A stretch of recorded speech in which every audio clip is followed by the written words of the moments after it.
Every year, for the past 20 or so years, a new Madden comes out. For much of those 20 years, it has meant the spear of an effective monopoly on the football gaming market gets driven deeper and deeper into our hearts.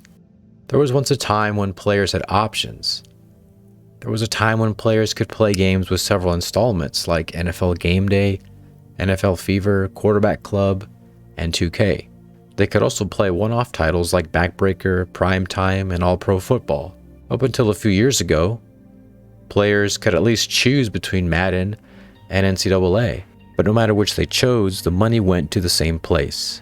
We all more or less know the story of how we got here, how EA, the NFL, and their loyalists soured the soil of football gaming.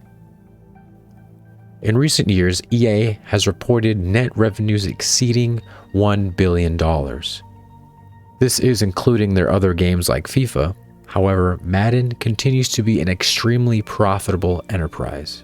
That means that the football gaming market, while slowly growing more tired and aware of Madden's deficiencies, is not responding to it by choosing not to buy. If anything, EA is holding on to their player numbers, if not increasing them. How can this be? If Madden were so terrible, why do people keep buying a terrible game? The simple answer is brand loyalty, both to Madden and the NFL, as well as the lack of choices. All of these further preclude new AAA studios from entering the football gaming market, as well as old ones like 2K. Let's take a look at brand loyalty. The NFL is almost synonymous with football itself. It is the premier league in the US and has been for many years. Unless it implodes from within, the NFL will likely never be dethroned. It has storied franchises and has fused itself to the histories of the cities that it represents.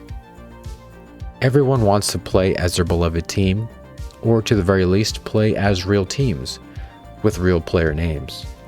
In addition, Madden is the longest lasting, best-selling football video game ever. Now comes the complicated issue of the lack of choices in the football gaming market. There has been a drought, a very long drought, in the number of AAA football games available to buy. There are likely a lot of people that just want their football fix, and so they buy the latest Madden hoping to get something better than the last. But the issue is that we will never get more choices if we relay to the market that we still want their game by buying it every year. Thankfully, there has been a push in recent years by indie developers to make football video games of various kinds, like Maximum Football, Legend Bowl, and Access Football. Those games have varying strengths and weaknesses, and some handle their limitation of resources better than others. These games are years and millions of dollars behind AAA studios, so it must be understood that they can only do what is within their scope. There's been vicious criticism of these games for being of the quality that they are. It is the developer's job to make a product that is desirable, but unfortunately, that will likely never happen if short-sighted meatheads are loud enough to discourage new projects to begin and existing ones from getting support. As far as indie football is concerned, the product is not a Madden killer. Rather, it is a long-term plan to build the resources necessary to build the kind of games we all want. If we can't buy indie games to play them, then we should be able to buy games to invest in them.